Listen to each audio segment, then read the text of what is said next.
Welcome to Impact. I'm Nick Barber, your host. Coming up this week on our show, we'll be spotlighting architectural photographer Randall Perry. And just in time for the summer season, we'll be discussing fire prevention techniques with Chief Michael Della from the Schenectady Fire Department. And also for your moms and dads that are looking for a great science summer camp, we'll discuss the CSI summer camp at Cobleskill University. And then finally, with the recent ballroom dance craze sweeping the country, we're going to show you how you can learn those dance moves at the Arthur Murray Dance Studio locally. So stay tuned. Next is the government segment. I, Nick Barber, host your government segment, and I had the pleasure of interviewing Chief Michael Della of the Schenectady Fire Department. With the summer season coming up, inevitably there's fires and risk because of the dry seasons, and Chief Della will be talking about fire prevention and things that you can do to keep your home safe. So let's watch this interview.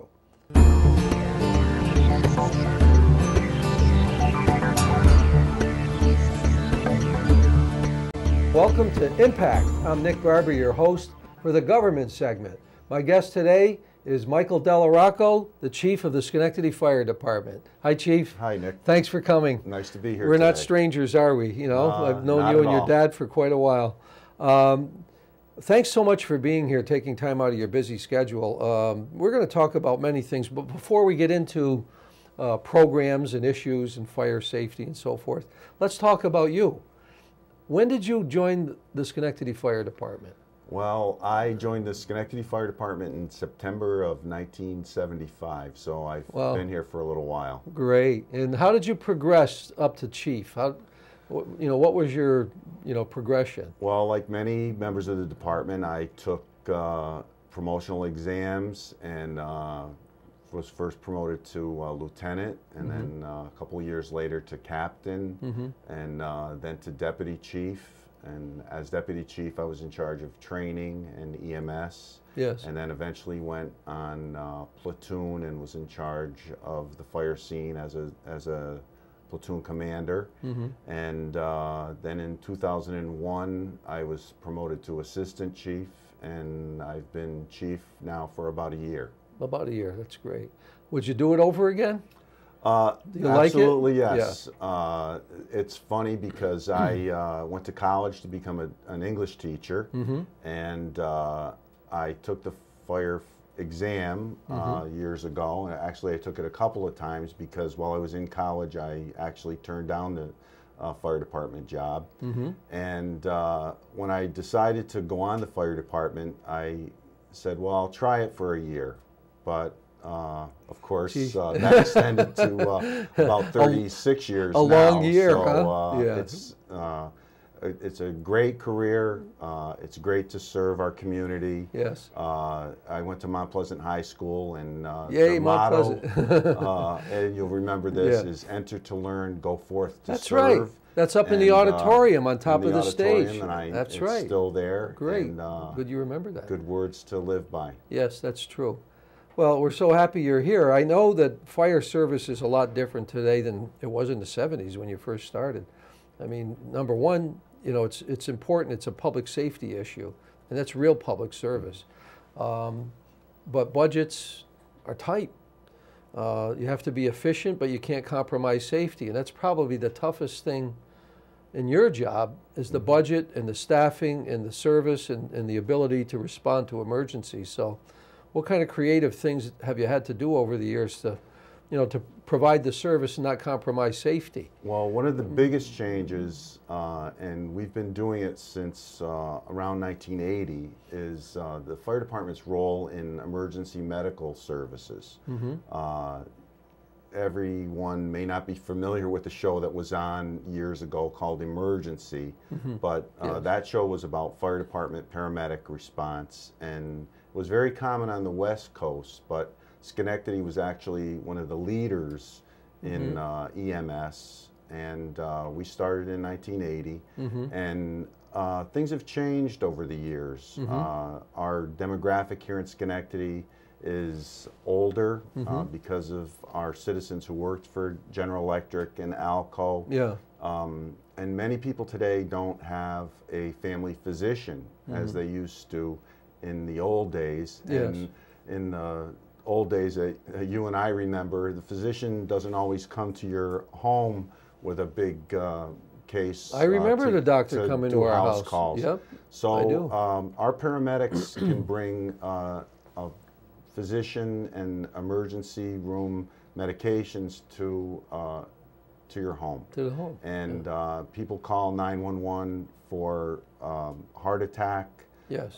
brain attack, which we call stroke, Yes. for traumatic injuries, for children who are sick with a fever, for just about anything that they can't handle themselves. People call 911 Yes. and our paramedics come to the door. My mother passed away in 2003, and I want to thank you and the department and the City of Schenectady publicly, because they responded to my mother's house on the north side many times, and she had the lifeline, the button, and she had a heart condition, and probably 3 times or more they responded, and one time she was right on the floor, and you know, God knows what would have happened if they didn't come. So thank you, and it's a great service, you know. Our, not to interrupt, yeah, but go ahead. Our priorities in the fire service are life safety, incident stabilization, and property protection. And of course, life safety rises above all else. Yes.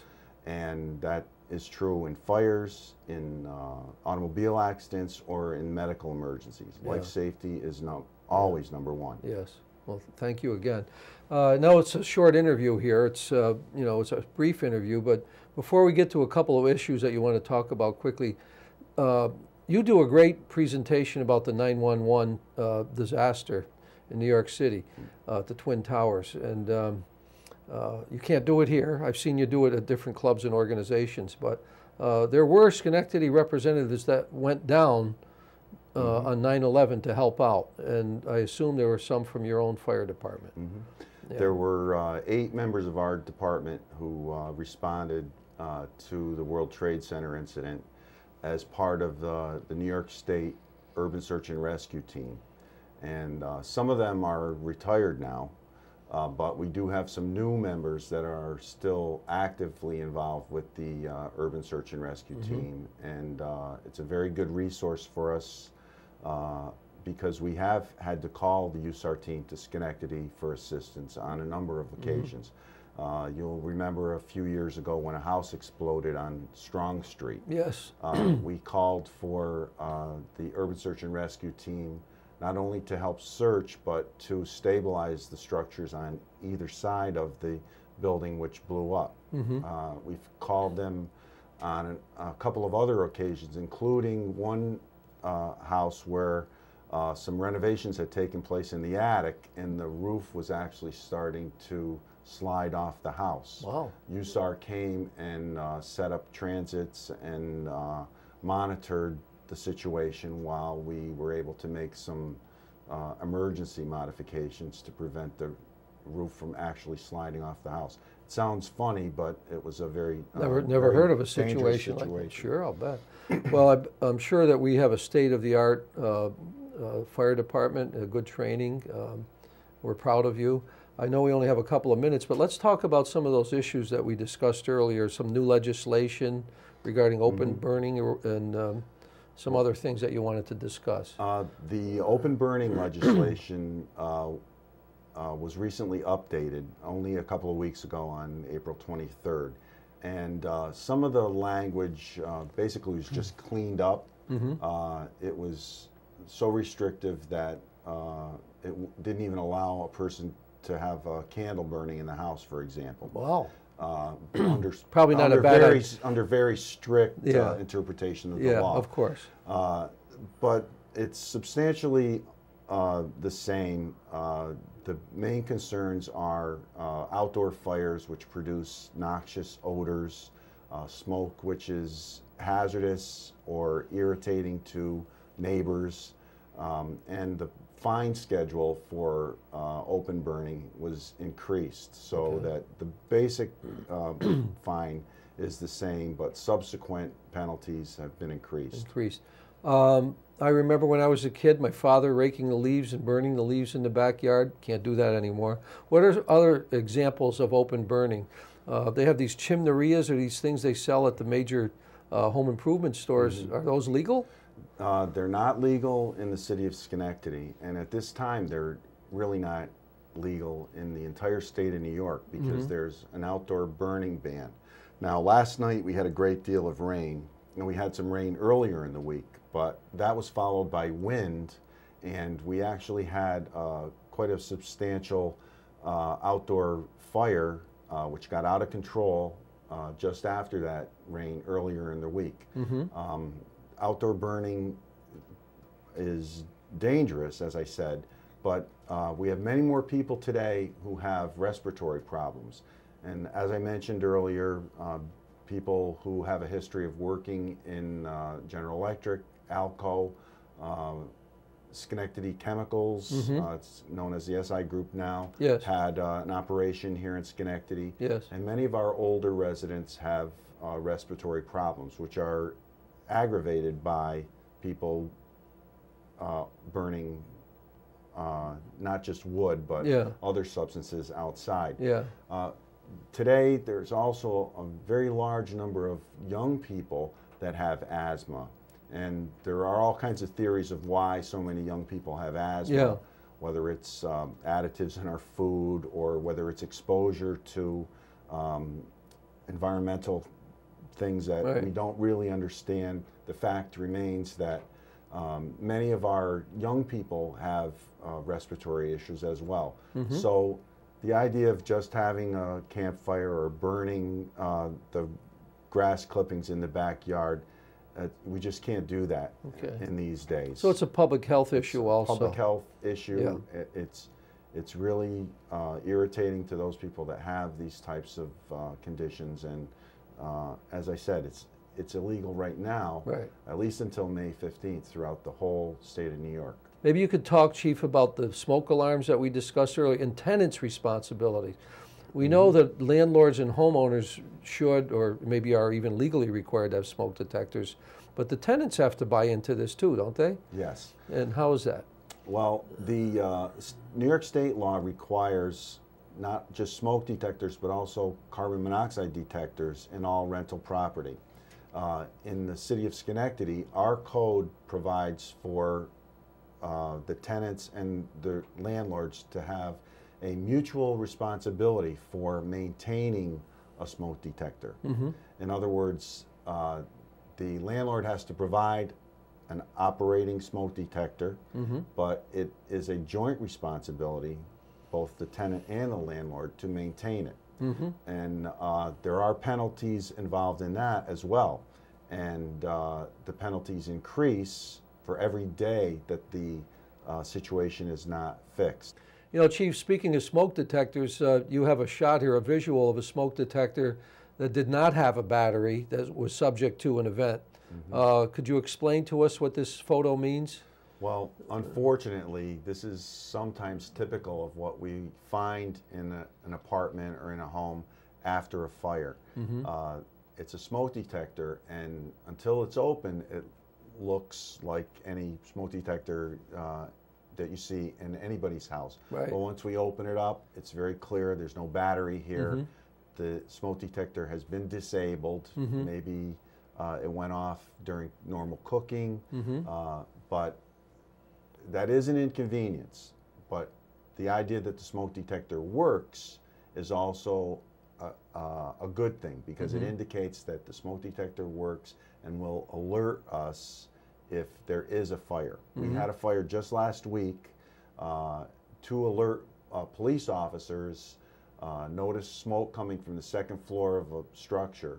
Our crews were able to extinguish the fire. It did get into the second floor apartment a little bit, but when we looked around, we found that the smoke detector in the apartment did have a battery, but the battery was dead, and the smoke detector didn't work. Oh, how often should people change the batteries? The old saying was daylight savings times. Is it once a year, twice a year? What's your recommendation? Well, that's a good guideline, and that's what I use, and that's what everybody should probably follow, those guidelines. It's usually when it's time to change the clocks.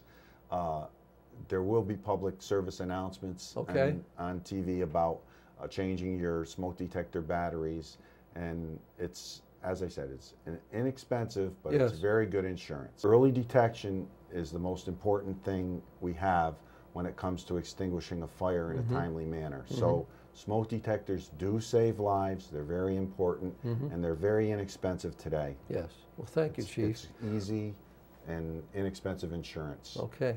Well, thank you. We've been visiting with Chief Michael Della, Rocco, talking about new legislation for open burning in the city of Schenectady, and also increased fines. So take note out there that open fires are not permitted in the city of Schenectady, and you could be fined. So that's good public information. Chief, we're out of time. Okay. But you know, we want you to come back again because there's lots to talk about, and we're so happy that you made the time to come and visit with us today. All right. So thanks. Hope you come back again. Thanks. Good to see you. Thank you. You too, Chief. We've been with Chief Mike Della, Rocco, Chief of the Schenectady Fire Department. I'm Nick Barber, your host from Impact. Thanks for watching, and we'll see you again next week.